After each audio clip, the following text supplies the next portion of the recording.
Latar belakang perundingan Renville dimulai dari terjadinya agresi militer Belanda I pada 21 Juli 1947, di mana Belanda melanggar perjanjian Linggarjati dengan menyerang wilayah Indonesia untuk merebut daerah-daerah strategis. Serangan ini mendapat perhatian dunia internasional dan memicu kencaman luas karena dianggap mengganggu perdamaian. Dewan Keamanan PBB kemudian turun tangan dengan menyeruakan gencatan senjata pada 1 Agustus 1947 untuk menghentikan konflik. Sebagai langkah lebih lanjut, PBB membentuk Komisi Tiga Negara atau KTN yang terdiri dari Australia diwakili oleh Richard C. Kirby berpihak pada Indonesia. Belgia diwakili oleh Paul van Zielen berpihak pada Belanda.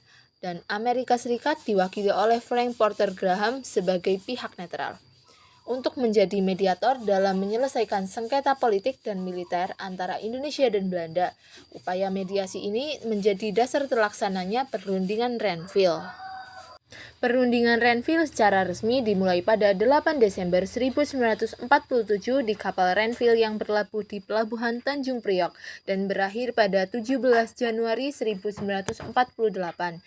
Delegasi Indonesia dipimpin oleh Amir Syarifuddin, sedangkan delegasi Belanda dipimpin oleh Raden Abdul Qadir Widjojoatmojo, orang Indonesia yang memihak pada Belanda. Setelah dilakukan perundingan, disepakatilah pokok-pokok perjanjian Renville pada 17 Januari 1948. Yang pertama, Belanda hanya mengakui Jawa Tengah, Yogyakarta, dan Sumatera sebagai bagian wilayah Republik Indonesia. Yang kedua, disetujuinya sebuah garis demarkasi Van Mook yang memisahkan wilayah Indonesia dan daerah pendudukan Belanda.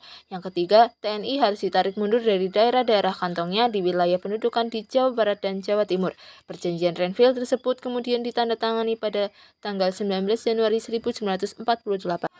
Dampak perjanjian Renville yaitu yang pertama, wilayah Republik Indonesia semakin sempit, hanya mencangkup Yogyakarta dan sekitarnya. Yang kedua, Republik Indonesia tetap diakui, memperkuat diplomasi internasional. Yang ketiga, memicu konflik antara pemerintah dan kelompok perjuangan karena dianggap merugikan. Yang keempat, mendorong perlawanan melalui jalur gerilya dan diplomasi.